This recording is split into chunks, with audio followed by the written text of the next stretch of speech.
So guys, nandito kami sa Digisit Falls, dito sa may malapit lang sa dagat. Ayan, ito na yung dagat.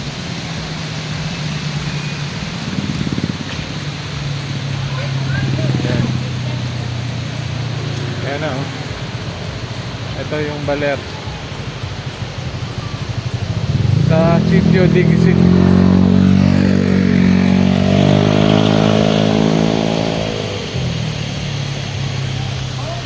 Tapos ayan, aakyat tayo dito.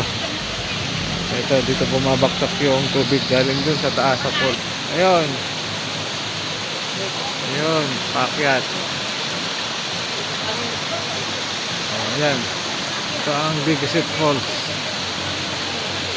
Kasi ba ito dun sa falls dun sa yung galing talaga dun sa ilog yung may trekking.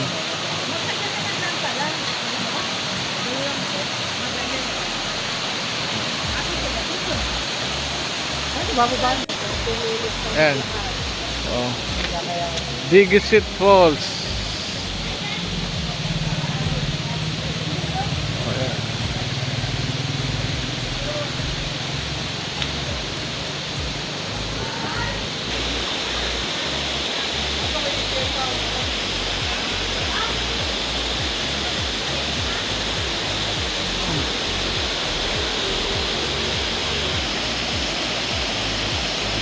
Pero problema ka no?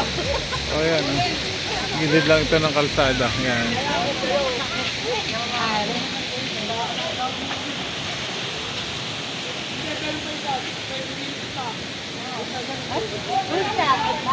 Ayan guys.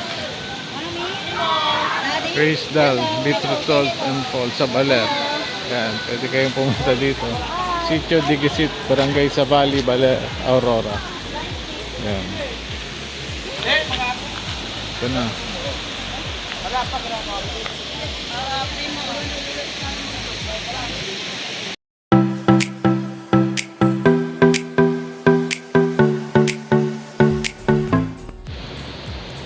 Oh, thank God, nakarating na kami sa Bighani, Baler. Ito na yung ano no, bagong nade-develop na resort dito sa Baler, Aurora, sa Sitio Digisit. Yan, marami na dyang ginagawang mga resort. So, pasokin natin.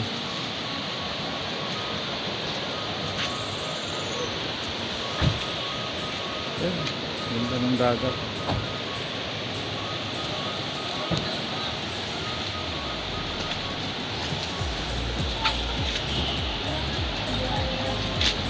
Ano, kumusta naman ang ano nyo dito? Ayan. 20%. 20%? Ba't hindi 99%? So, for today's video, yan, nandito kami ngayon sa Baler. Ito. So guys, dito maraming pang nagsisimulang mag-develop ng mga resort yan. Tapos may pinuntahan kami resort doon, sa banda doon, yung Bighani Resort. Okay din naman siya. And then yung dagat nga guys, yan o.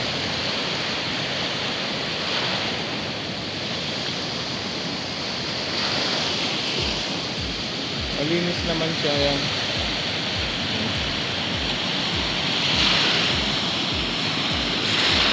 Op.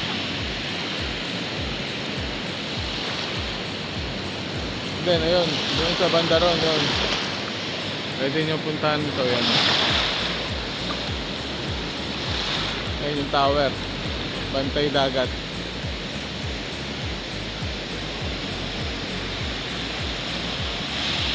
Pag ano nga, mahangin kasi, kaya malakas ang alon. Pero sabi ng mga taga rito, hindi naman pag walang ganong hangin yan ay maganda naman ang tahimik. Pero sa ngayon malakas kasi ang hangin, kaya ang alon yan medyo malakas. Saka buwan kasi ng February medyo yung tubig pag umaga. Hindi naman siya ganong kalamigan. Pero kaya naman liguan. Masarap. And then dito nga sa gilid niya yan, makikita nyo yung mga kabundukan. Marami rin nagka-camping dito sa gilid. Kasi mas mura siguro dyan. And yun nga,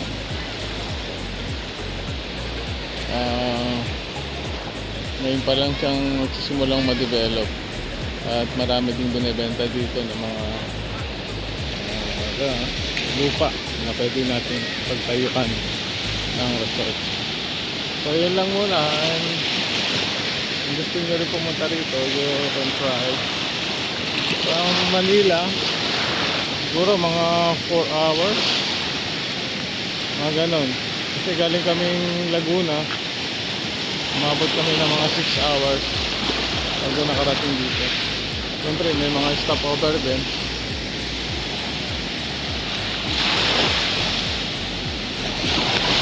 So kayo kung gusto nyo mag-unwind, maganda rito overnight and 1 to 3 days o 1 to 2 days.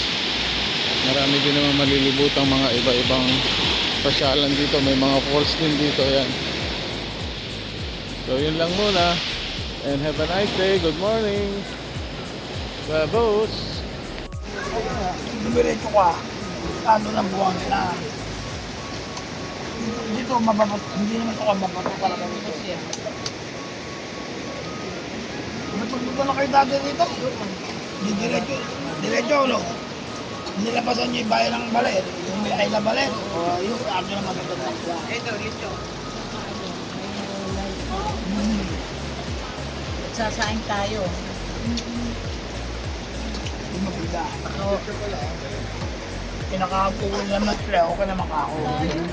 Ako gusto ko mapunta sa ibang lugar, hindi naman kailangan puro doon. Ito, maganda pumunta sa dulo pa. Doon. So ayan guys.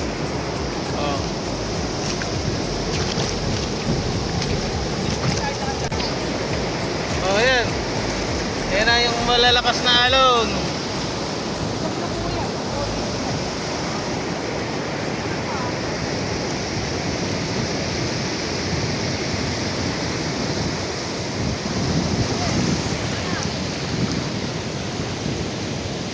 Magandang mag-surf dito.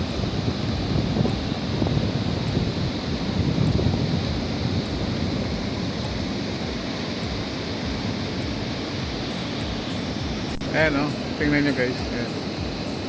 May low tide kasi siya, kaya yung mga bato lumitaw talaga. Ito yan. Nandito ako sa tuktok ng bato.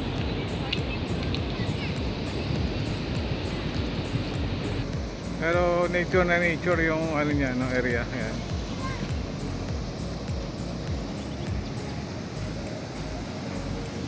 Naka low tide kasi, kaya yung ano